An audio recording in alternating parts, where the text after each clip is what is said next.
All right, in this video, we're going to practice evaluating secant, cosecant, and cotangent on the unit circle.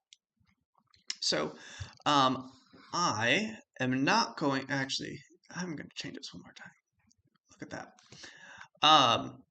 I'm not going to add anything to my table here, and the reason is I don't really need to, because evaluating secant, cosecant, and cotangent isn't actually that bad. All you need to do, these are called the reciprocal trig functions.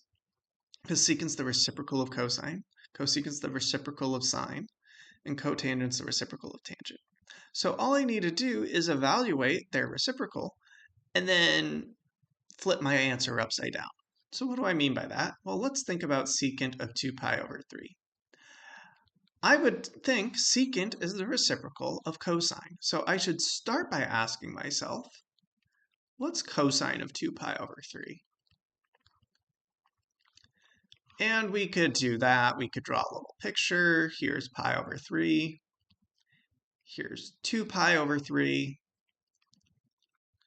I know that cosine of pi over 3 is 1/2.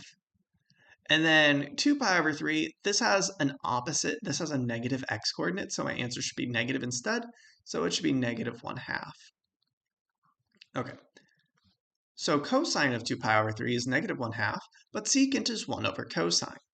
So to evaluate this, I'll do 1 over that, or I'll take the reciprocal of this, which gives me 2 over negative 1, which equals negative 2.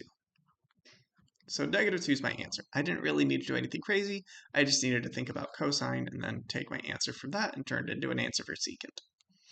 Let's do cosecant. Cosecant is the reciprocal of sine. So I'm going to start by asking myself, what's sine of 3 pi over 2?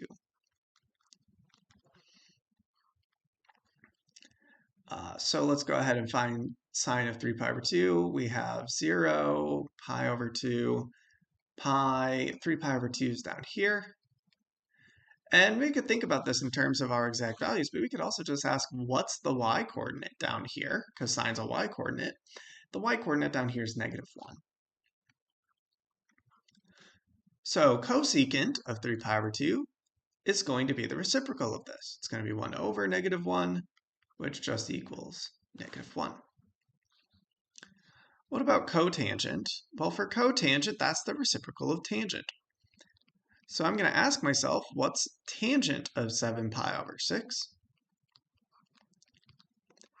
Draw myself a little picture. Here's pi over 6. Here's 5 pi over 6. 7 pi over 6 is over here. And for 7 pi over 6, I know that, well, tangent of pi over 6 is 1 over square root of 3. And then nope, we're not there yet. Tangent of pi over 6 is 1 over square root of 3. 7 pi over 6 kind of has the same slope. In quadrant 3, tangent is going to be positive. So tangent of 7 pi over 6 is going to be 1 over square root of 3. Then, how do I find cotangent of 7 pi over 6? We're just going to take the reciprocal of that. So that'll be square root of 3. Or you could think of it as square root of 3 over 1, which is, of course, square root of 3. We'll end with a little bit of a trick question. Secant of negative pi over 2. So we're going to have to think about a couple things here. First of all, secant's the reciprocal of cosine, so let's start by asking ourselves, what's cosine of negative pi over 2? And just remember that when we have a negative angle here, it's just asking us to go backwards. So if this up here was pi over 2, going that way is pi over 2, then going this way, we'd get to negative pi over 2. So we're at negative pi over 2. We ask ourselves, what's my x-coordinate here? Because cosine's an x-coordinate. The x-coordinate is 0.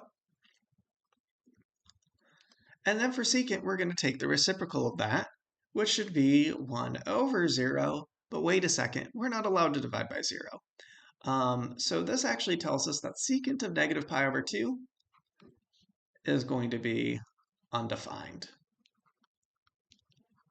Okay, so there you have it. Evaluating these reciprocal functions, secant of theta, cosecant of theta, and cotangent of theta, is really just like evaluating sine, cosine, and tangent. We just need to flip our answer upside down at the end, and that's it.